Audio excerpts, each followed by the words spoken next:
Today we're going to talk about something so critical in management that it makes or breaks you, your team and careers. This is such an important tool and skill that without it, it's difficult to call yourself a manager. You ever get to the end of your workday and think, why am I doing everything myself? Emails, reports, team questions, last minute fire drills. You're running full speed and still falling behind. That right there is usually a delegation problem. My name is Marcel. I'm a chartered manager, and over the last 20 years, I've experienced person after person complaining to me about the same problem. So, today we're talking about one of the most underrated and absolutely essential skills in management, delegation. What it is, who it involves, how to do it well, when not to do it, and what traps to avoid. Because here's the hard truth. If you don't get good at this, you will burn out, and your team will underperform, and your career, it will stall. Let's fix that. First, let's clear up a big misconception. Delegation is not just dumping tasks on someone else. If any time in the past you were at such a receiving end, I want you to know it was avoidance of task, not a delegation. Delegation is the intentional transfer of ownership of a task, decision, or outcomes from you to someone else.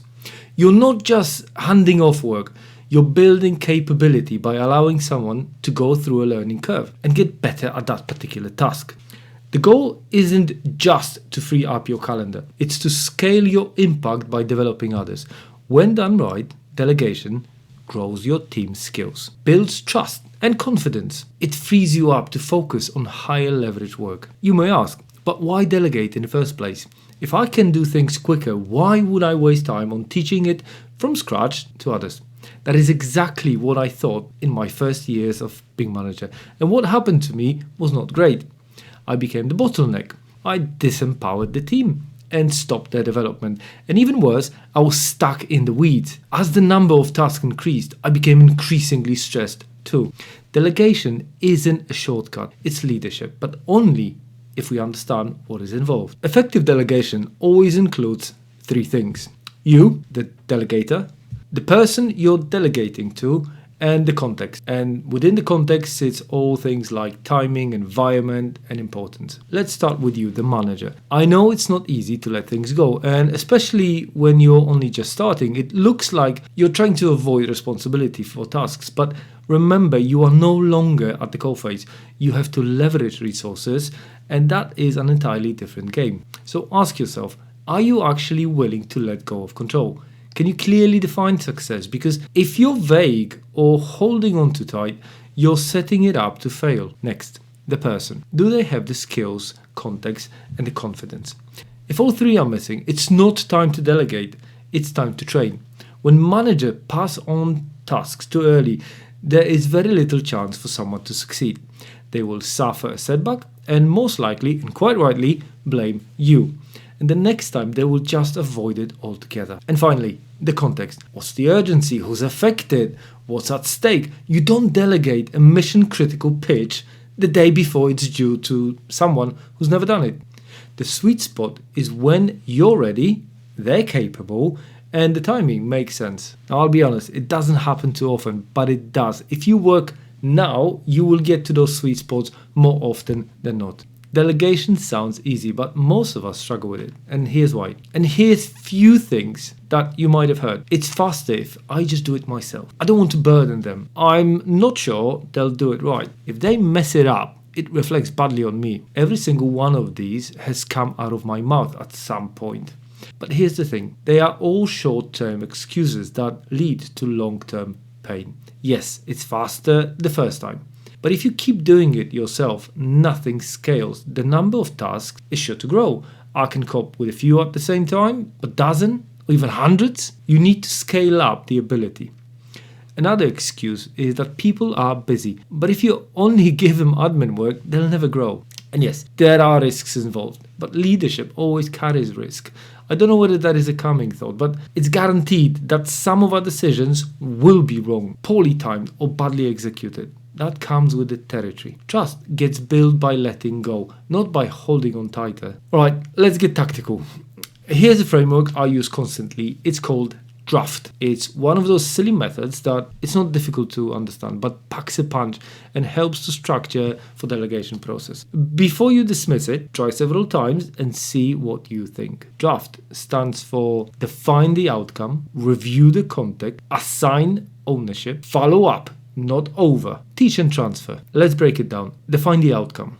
Don't just say, hey, can you handle this? Instead of explaining what success really looks like. Let's say there is a new sales contract to draft. Instead of dumping it on someone's desk with, deal with it, please, I suggest you take your time going together with them and a notepad over format. Do you want to see the finished article? Or do you want suggested amendments, PDF or editable version? You've got to make these decisions and clarify the picture before you even start.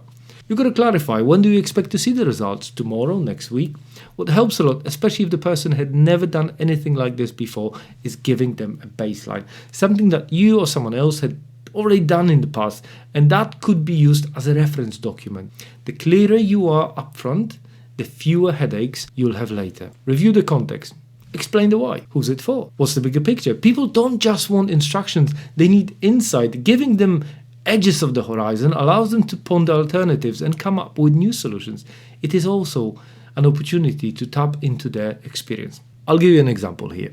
I delegated a project once and noticed that the person was struggling with finding solutions. What I was expecting was new to her, but when we went together through the expected audience and the larger picture, she whipped up something completely new. Instead of a process flow, she delivered a storyline. It took me a while to understand it, but it was so much better than what I would have done. It turned out she was already doing similar things in the past, and by expanding her context horizon, we tapped into something big. I think the lesson here was that context creates better decision making. Assign ownership. Don't just ask someone to do it. Ask them to own the outcome. Say something like, I'd like you to own it from the planning through to delivery. You're in charge of making decisions and keeping stakeholders in the loop. Ownership fuels accountability and sends a message to the team, I trust you. Follow up, not over. This one is often where delegation fails.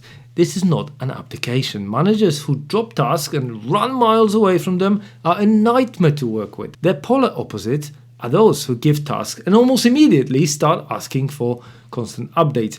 There is a happy balance we all need to strive for. You still check in, but you don't hover. Set up a cadence. Maybe it's a weekly sync, maybe just a midpoint check. The key is to support, not smother. This sounds easy, but not always is. The best advice is to monitor initial progress and adjust the cadence depending on the level of confidence that you get from the person. Teach and transfer. After the task's done, take time to reflect together. What worked? What didn't? What can they do better next time? Build real capability, not just get stuff off your plate. So, D.R.A.F.T. Use it every time. It really, really works. Let's talk when it's not right to delegate. Here's when. When the stakes are too high and the person is simply not ready. You haven't figured out what good looks like yet. Or when you're using delegation as an escape. Let's say it's a delicate client issue or a legal review and your team isn't trained in that space. Well, step in. If the task is vague, undefined and fuzzy, you need to clarify it before handing it off. And if you're delegating just to avoid a difficult conversation or task, that's not leadership. That's just avoidance. This is going to sound obvious, but ask yourself whether you'd like to be approached with something that is undefined and half-cooked. Okay, let's go over the common traps of delegation and summarize quickly what we already discussed. I would say there are 5 main ones that I always pay attention to, and only because I was guilty of all of them at some stage. Number 1, vague delegation. Take care of this for me. That's the definition of chaos. Be clear and be specific. Trap number 2, no authority. If they don't have decision-making power or access to tools, they'll be stuck. Delegating without authority is like handing someone the keys to the car with no fuel. Number 3, we all know it, it's micromanaging. You give it away and then hover over every move. If you trusted them enough to assign it, trust them enough to let them work. Now, admittedly, there's going to be a mistake here and there. That's where the check-ins are important. Trap number 4 is one and done mindset. They mess it up once and you take it back forever. Growth is messy. Stick with it. Allow some mistakes and be gracious with them. Trap number 5, no recognition. They nail it and now you just leave it out the word.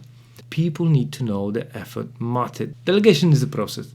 It takes effort upfront, but it pays off massively over a longer period of time. All right, here's the recap. Delegation is about growth, not just task distribution. Now, it takes clarity, trust, and follow through. In my opinion, it's one of the highest leverage things you can do as a manager. This is the definition of you becoming a manager, when you can delegate and you do it often confidently. Start small, but start intentionally. And I suggest start today, because the more you let go, the further you go. Thanks for watching. And if this helped, drop a like, hit subscribe, because there's more coming on becoming a better manager without burning out.